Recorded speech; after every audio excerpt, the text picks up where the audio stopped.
शीस गुरु विक्रम जी गुरुदेव मेरे मैं चरण नवाऊं शीस। बोलिए देवनारायण भगवान की। मेहरबानों, मैं आपके सामने जो भी भजन गाने जा रहा हूं वो एक भजन नहीं है, वो सच्ची घटना है। गोलकपुर से गीता प्रेस एक औरत वृंदावन धाम जाती थी। वो बड़ी हो गई पर फिर भी उसने वृंदावन धाम जाना नहीं छोड़ा। उसके बच्चे हो गए फिर भी उसने वृंदावन धाम जाना नहीं छोड़ा। उसके बच्चों की भी शादी हो गई पर फिर भी उसने वृंदावन धाम जाना नहीं छोड़ा। उसके नाती पोते हो गए पर फिर भी उसने वृंदावन धाम जाना नहीं छोड़ा। पर कहते हैं बुढ़ापा कड़वा सच है। एक दिन वृंदावन धाम गई और एक कन्हैया की मूर्ति ले आई और बड़े प्यार से उसकी सेवा करने लगी। और कैसे सेवा करने लगी भजन के माध्यम से मैं आपको बता रहा हूँ। भगत के वश में है भगवान, भगत के वश में है भगवान।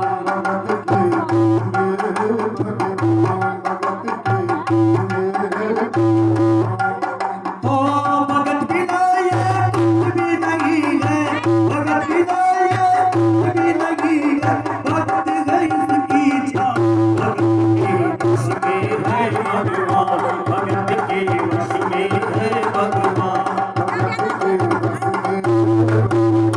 भगत मुरली वाले की रोज बिंदान डोले, कृष्ण को लल्ला समझे, कृष्ण को लल्ला बोले, कृष्ण को लल्ला समझे, कृष्ण को लल्ला बोले।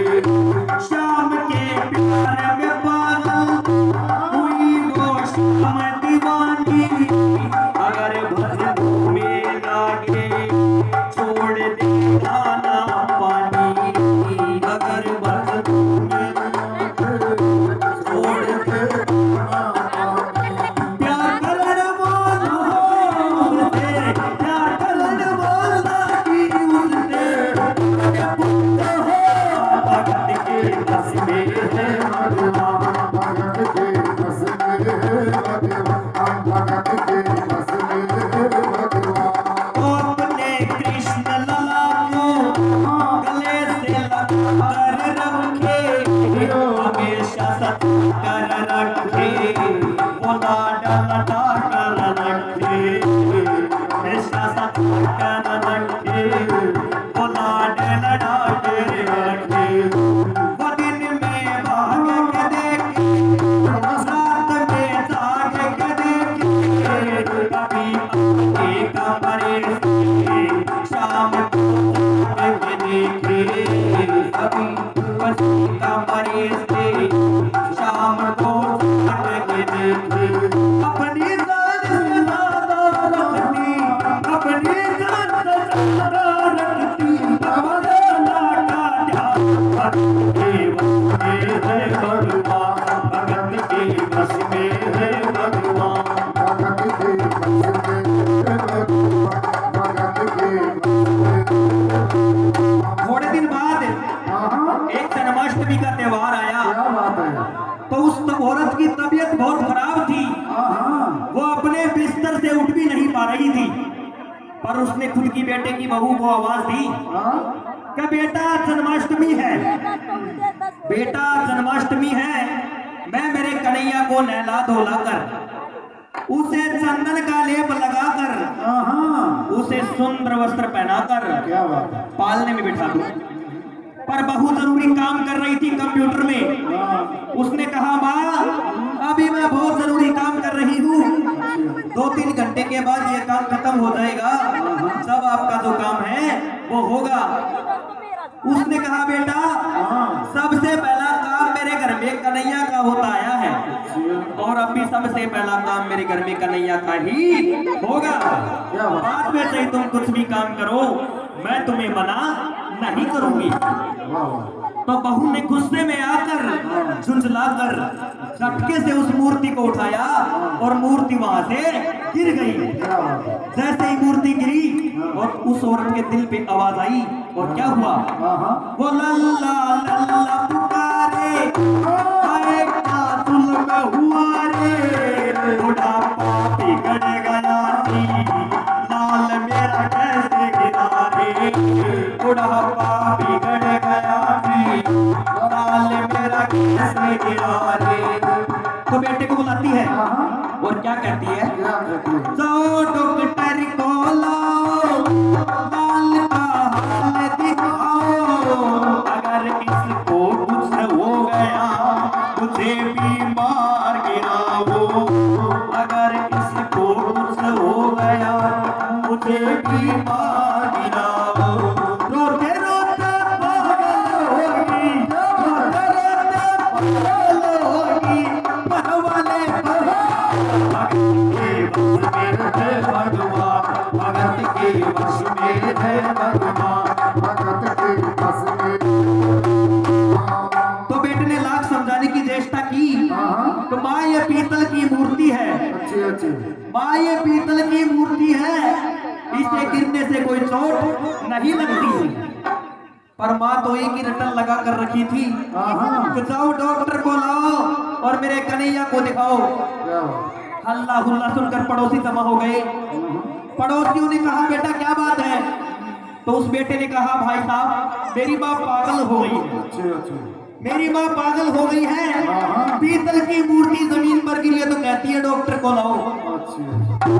तो पड़ोसियों में एक बुजुर्ग आदमी था, तो उसने कहा बेटा क्यों झमेला करता है, सही है। मोहल्ले में इतने सारे डॉक्टर हैं, किसी को बुला के ले आ और वो ऐसे कह देगा तेरा लल्ला ठीक है तो तेरी माँ शांत हो जाएगी।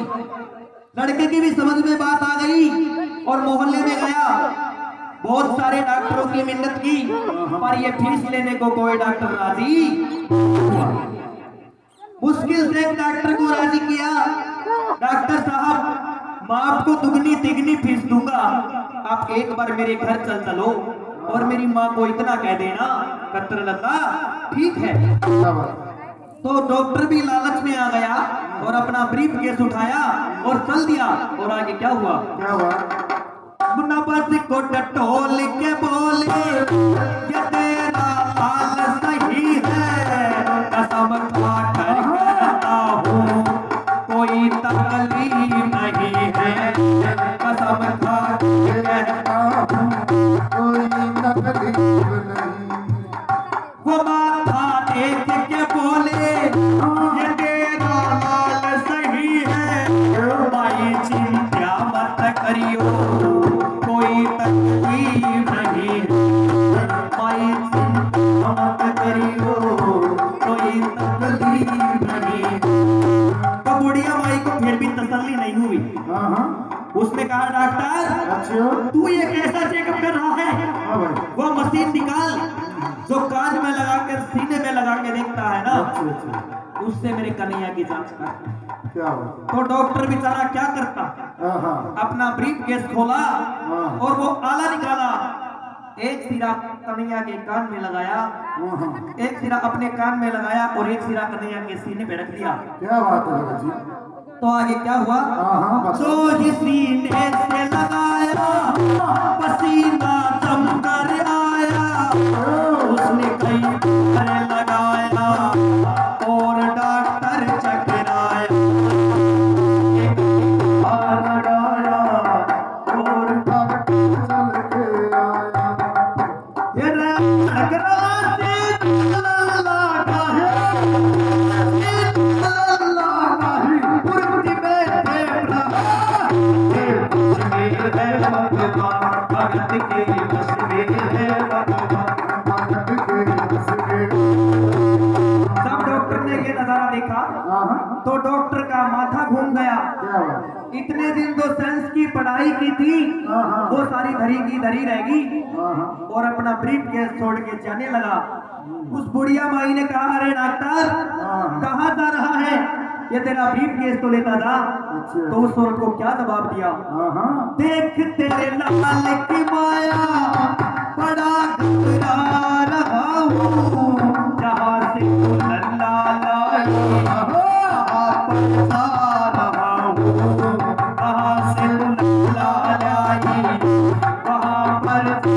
रहा हूँ। लाल तेरा जुग जिए बड़ा हसन किया है, आज से सारा दीवाना इसी के नाम किया है, आज से सारा दीवाना इसी के नाम किया है। बेटे को बुलाता है और क्या कहता है, क्या बात है बेटा? बनवारी तेरे बाल नहीं पागल, बनवारी तेरे बाल नहीं पागल।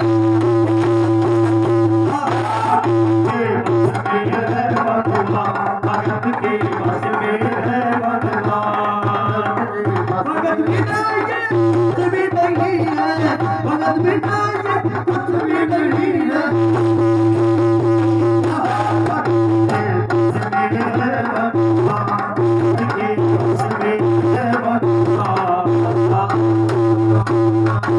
वृंदावन में हरिलाल की हो, एकदम तालियां बजाकर स्वागत कीजिए भगत जी का।